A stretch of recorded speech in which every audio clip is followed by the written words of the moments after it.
बोलो जय श्री हरि। बोलो लक्ष्मी नारायण की जय। ओम नमो भगवते वासुदेवाय नमः। जय श्री लक्ष्मी रमणा। जय श्री हरि। जय श्री राधे राधे।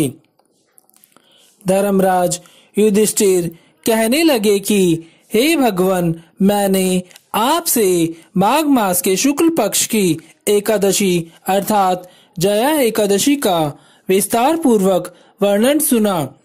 अब आप कृपया करके मुझे फाल्गुन मास के कृष्ण पक्ष की एकादशी का क्या नाम है और इस एकादशी को करने से किस फल की प्राप्ति होती है, इस एकादशी के व्रत का क्या विधान है, इस एकादशी के व्रत को करने से किस फल की प्राप्ति होती है, वह सब कृपया करके आप मुझे बताइए, मैं ध्यान पूर्वक श्रवण करूंगा। भगवान पुंडरीकाक्ष बोले, फाल्गुन मास के कृष्ण पक्ष में आने वाली एकादशी को विजया एकादशी के नाम से जाना जाता है। विजया एकादशी के व्रत के प्रभाव से सभी मनुष्यों को इस लोक में विजय प्राप्त होती है।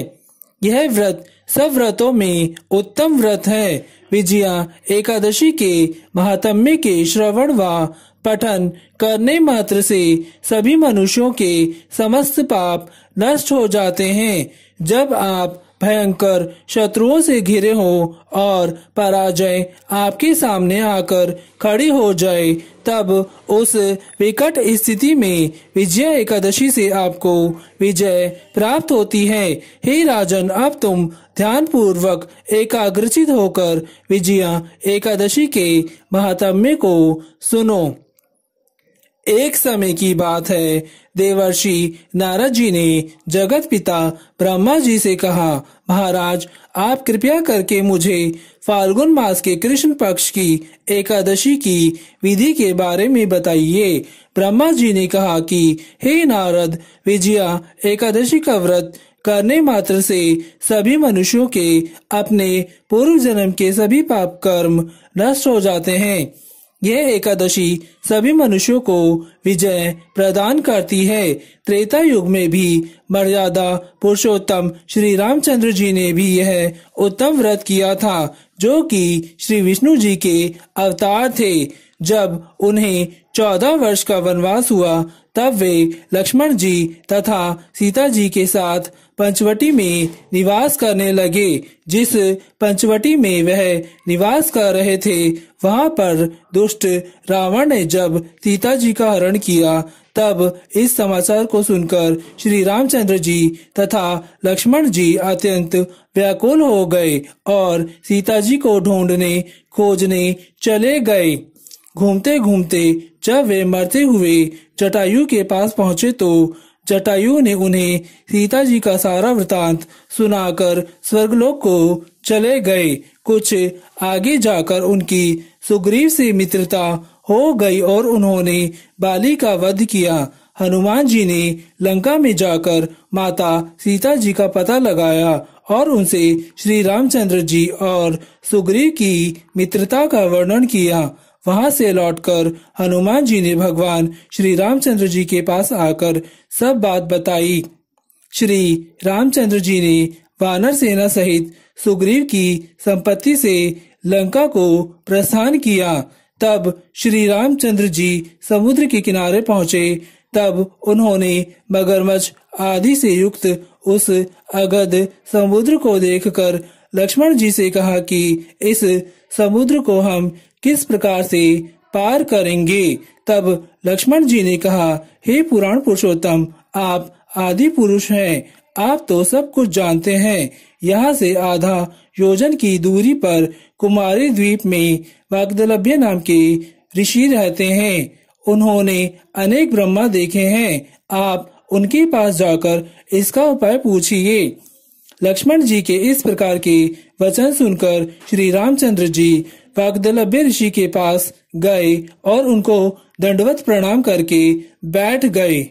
मुनि ने भी उनको मनुष्य रूप धारण किए हुए पुराण पुरुषोत्तम समझकर उनसे पूछा कि हे राम, आपका आना कैसे हुआ।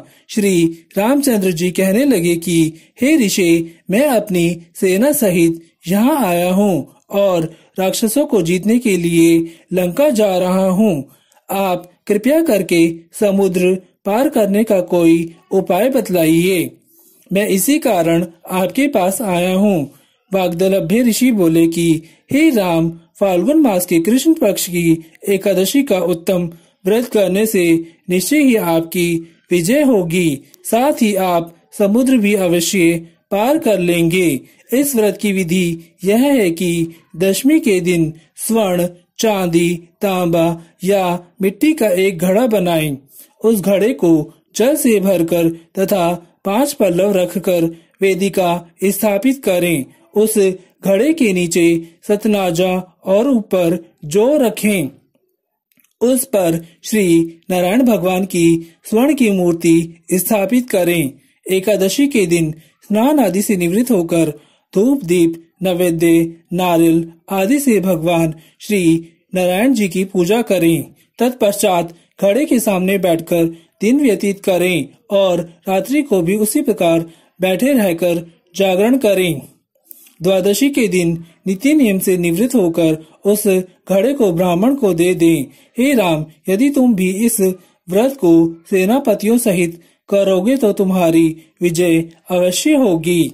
श्री रामचंद्र जी ने ऋषि के कथन अनुसार इस व्रत को किया और इसके प्रभाव से दैत्यों पर विजय पाई। अतः हे राजन, जो कोई मनुष्य विधि पूर्वक इस व्रत को करेगा, दोनों लोकों में उसकी अवश्य विजय होगी। श्री ब्रह्मा जी ने नारद जी से कहा था कि हे पुत्र, जो कोई इस व्रत के महात्म्य को पढ़ता या सुनता है, उसको वाजपेयी यज्ञ का फल प्राप्त होता है। बोलो जय श्री हरि, बोलो लक्ष्मी नारायण की जय। ओम नमो भगवते वासुदेवाय नमः। जय श्री लक्ष्मी रमणा, जय श्री हरि, जय श्री राधे राधे।